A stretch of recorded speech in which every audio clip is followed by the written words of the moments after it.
কিছু মুহূর্ত, স্থান, নাম, গন্ধ অনেক কিছু পুরনো স্মৃতিকে মনে করিয়ে দেয়।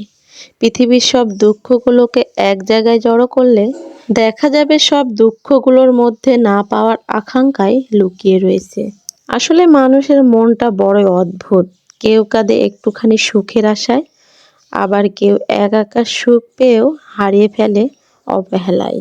এই পাওয়া ও না পাওয়া নিয়েই কেটে যাচ্ছে সবার জীবন। আসসালামু আলাইকুম আমার প্রিয় ভাই ও বোনেরা, সকলে কেমন আছেন? আপনাদের এই প্রিয় বোন আলহামদুলিল্লাহ বলে আজকের ভিডিওটি শুরু করলো। আমি চলে আসলাম আমাদের বাড়ির পেছনের বাগানে। আর এই তো দেখুন, এক চাচা সুপারি গাছে উঠতেছে সুপারি পাড়ার জন্য। আর এই সুপারি গাছগুলা কিন্তু এই চাচার কাছে বিক্রি করে দেওয়া হয়ে গেছে। সুপারি যখন ফুল আসে গাছে তখনই কিন্তু সুপারি গাছগুলা বিক্রি করা হয়। আর এই তো সুপারিগুলা পেকে গেছে, সেই জন্য পেড়ে নিয়ে যাচ্ছে। আর এই সুপারিগুলা পাড়া দেখে আমি অবাক হয়ে গেছি। দ্রুত গাছে উঠে আবার কি দ্রুতভাবে নামিয়ে নিল সুপারিগুলা। আসলেই মানুষ সব কিছুই করতে পারে। এবার চলে আসলাম আমার সেই মিষ্টি কুমড়া বাগানে। বাড়িতে রান্না করার মতো তেমন একটা কোনো সবজি ছিল না, তাই ভাবলাম আজকে গাছের মিষ্টি কুমড়া উঠিয়েই রান্না করব। এই মিষ্টি কুমড়াটা এখনো পাকে নাই, কাঁচাই রয়েছে, কিন্তু মিষ্টি কুমড়াটা পোকাতে ফুটা করে দিছে। সেজন্য ভাবতেছি মনে হয় নষ্ট হয়ে গেছে, এই জন্যই উঠিয়ে নিলাম। আরেকটা মিষ্টি কুমড়া গাছে আছে, সেটা কিন্তু একদম পেকে অনেক সুন্দর একবারে কালার হয়ে গেছে। আর এটাও পেরে নেব। গাছে মোট 3টা মিষ্টি কুমড়াই ধরেছে, আর প্রথম দিকে যে মিষ্টি কুমড়া ধরেছিল সেটাই কিন্তু চোরে নিয়ে গেছে। আর এই তো আমার জন্য একটা রেখে গেছে, এইটাই আজকে খাবো রান্না করে। যে চোরে আমার মিষ্টি কুমড়াটা চুরি করছে, চোরের কিন্তু অনেক মায়া আছে, সেই জন্যই রেখে গেছে, আবার ওর জন্য নিয়েও গেছে। চোরটা বরং ভালোই করেছে, আমার জন্য একটা রেখে গেছে। চোরেরও খাওয়া হলো, আর এই তো আমারও আজকে রান্না করা হবে। মিষ্টি কুমড়াগুলো উঠিয়ে নিয়ে আমার চুলার পাড়ে চলে আসলাম। আর চারিদিকে কি প্রচণ্ড রোদ, সেটা তো আপনারা দেখতেই পাচ্ছেন। মিষ্টি কুমড়া দিয়ে চিংড়ি মাছ, সেটা তো আর কাউকে বলতে হয় না যে কতটা মজা হয়। আমার প্রিয় ভাই বোনেরা তো সবাই জানে। আর সেই আজকে চিংড়ি মাছ দিয়ে মিষ্টি কুমড়াটাই রান্না করব। আমি প্রায় দিনই সব কিছু কেটে বেছে নিয়ে তারপরে রান্না করতে বসি। আজকে তেমন কিছুই রেডি করা হয়নি, এই তো এখন সব কিছু রান্নার জন্য কেটে কুটে রেডি করে নেব। মাছ কাটতে কাটতে আমার প্রিয় ভাই বোনদেরকে প্রতিদিনের মতো মনে করিয়ে দিই, কারণ আমার প্রিয় ভাই বোনেরা ভিডিওটা এতটা ভালোবেসে দেখেন, তারপরেও লাইক দিতে ভুলে যান। তাই লাইকটা অবশ্যই দিয়েই দেখাটা শুরু করবেন আমার প্রিয় ভাই বোনেরা। এবার দেখি এই মিষ্টি কুমড়াটা ভালো আছে কিনা, কারণ আমার তো মনে হয় মিষ্টি কুমড়াটা তেমন একটা ভালো নেই। আর এই তো দেখুন, সত্যি সত্যি মিষ্টি কুমড়াটা একদমই নষ্ট হয়ে গেছে। যে কোনো ফল, তারপরে সবজি যখন গাছে থাকে, পোকাতে যখন ফুটা করে, সেই সময় যদি বৃষ্টি হয়, বৃষ্টির পানি কিন্তু সেই ফলের মধ্যে, সবজির মধ্যে ঢুকে যায়, তখনই ওই বৃষ্টির পানিতেই ফল বা সবজিটা নষ্ট হয়ে যায়।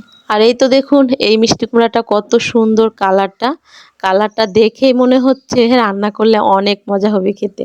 যে পরিমাণে মিষ্টি কুমড়ায় ডোগায় ডোগায় মিষ্টি কুমড়ার কড়ি আসছিল, কিন্তু মিষ্টি কুমড়ায় হয় নাই। যে কোনো গাছে শাক সবজি ফল, যে কোনো সবজি করতে গেলেই ওষুধ কীটনাশক ব্যবহার না করলে আর কোনো কিছুই হতে চায় না। তারপর আমি বাড়িতে যে সবজিগুলা করি, কোনো রকম কীটনাশক ব্যবহার করি না। এতে গাছে 2-1টা শাকসবজি যেটাই ধরুক না কেন, শরীরের জন্য কিন্তু অনেক বেশি ভালো। সেই জন্য কেনা সবজিগুলা থেকে একটু বিরত থাকি। বাড়ির যে শাকসবজিগুলা, সেগুলাই কিন্তু রান্না করার চেষ্টা করি আর খাওয়ার চেষ্টা করি। সেই শাকসবজিগুলা রান্না করলেও খেতে কিন্তু অনেক বেশি মজা হয়। এদিকে আপনাদের সাথে গল্প করতে করতে আমার কিন্তু রান্না বান্নার জন্য সব কিছু কুটে বেছে একদম রেডি করা হয়ে গেছে। আর আজকে পাটায় কোনো মশলা করব না, ব্লেন্ডারে আদা রসুন আর জিরাটা বেটে নেওয়া হয়ে গেছে। এগুলো হচ্ছে মিষ্টি আলু, চুলায় সেদ্ধ করে নেব। আর আজকে রান্নাতে থাকবে মিষ্টি কুমড়া দিয়ে চিংড়ি মাছ আর লাল শাক ভাজি। আর এই তো দেখুন, রান্না বান্নাটা কিন্তু আমি শুরুও করে দিচ্ছি। চুলার এক পাশে লাল শাক, তার মধ্যে কয়েকটা কাঁচামরিচ ও একটু লবণ দিয়ে এখন লাল শাকটা সেদ্ধ করে নেব। আর আরেক পাশে চুলার আমি মিষ্টি আলুটা সেদ্ধ করব, সেই জন্য চুলার জালটা ধরিয়ে দিলাম।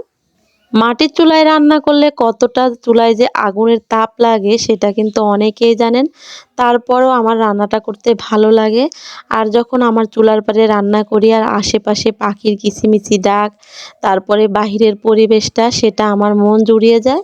আমার এই রান্নাগুলা করতে করতে কখন যে রান্নাগুলা হয়ে যায় আর সময়টা কেটে যায় আমি কিন্তু বুঝতেই পারি না।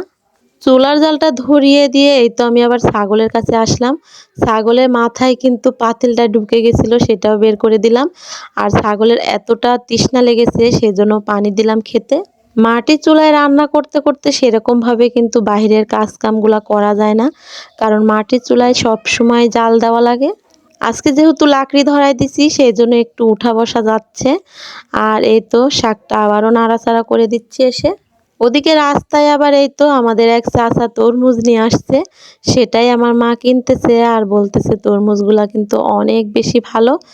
আর সেটা আমার মেয়ে আর আমার মা খেয়ে দেখতেছে, আসলে তরমুজগুলো অনেক বেশি ভালো ছিল খেতে।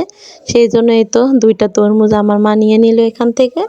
তরমুজ নিয়ে এসে মা আমাকে দিচ্ছে আর বলতেছে কেটে খাও আর রান্না করো, কারণ এরকম গরমে তরমুজ খেতে কিন্তু অনেক বেশি ভালো লাগে। আর এই তো দেখুন কতটা টকটকা, ছোট হলেও তরমুজগুলা কিন্তু অনেক বেশি ভালো। আর সেই জন্যই আর দেরি করলাম না, রান্না করতে করতেই তরমুজগুলা কেটে নিচ্ছি খাবার জন্য। তরমুজটা যতই বেশি মিষ্টি হোক না কেন আমার কিন্তু লবণ না দিলে তরমুজে একটুও ভালো লাগে না, সেই জন্য একটু পরিমাণে লবণ ছিটিয়ে দিলাম তরমুজের উপরে।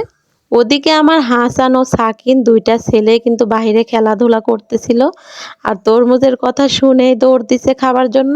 এই তরমুজগুলা কাটা দেখে আমার হাসানটা বলতেছে আমি এগুলা খাবো না, আমাকে ওই তো এই তরমুজটা দাও। এখান থেকে আমি যে কাটা পিসটা ছিল সেটাই বের করে দিচ্ছি।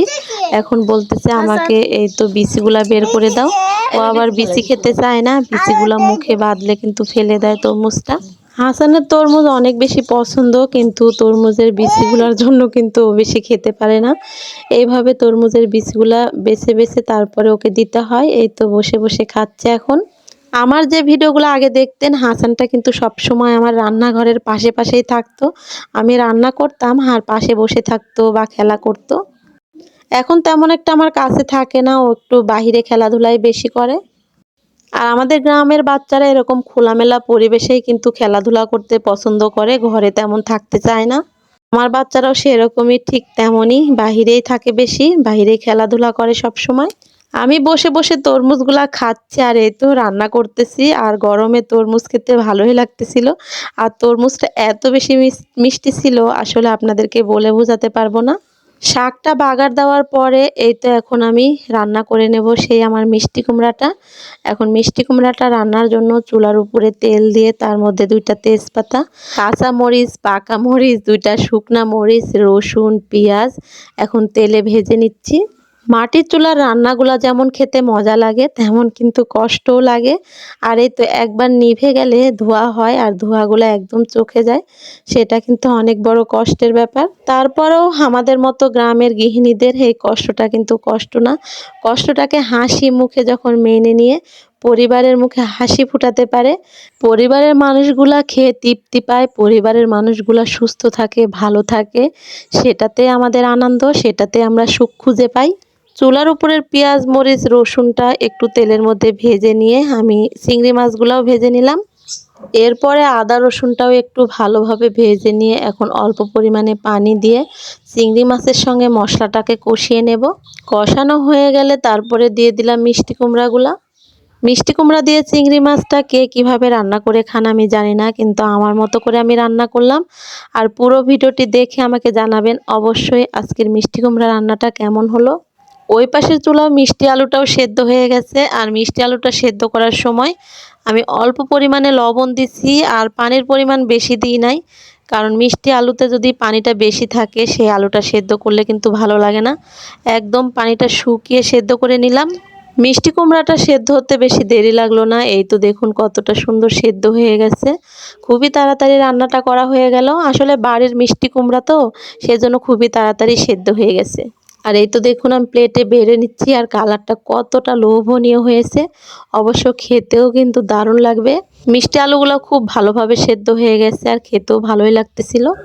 রান্না বান্না শেষে বারান্দায় সব পেরে বাড়ির ভেতরে এই তো আমার আব্বা আমার 2 ছেলেকে নিয়ে বসে পড়েছে খাওয়ার জন্য, আর আমি সবাইকে প্লেটে বেড়ে দিচ্ছি।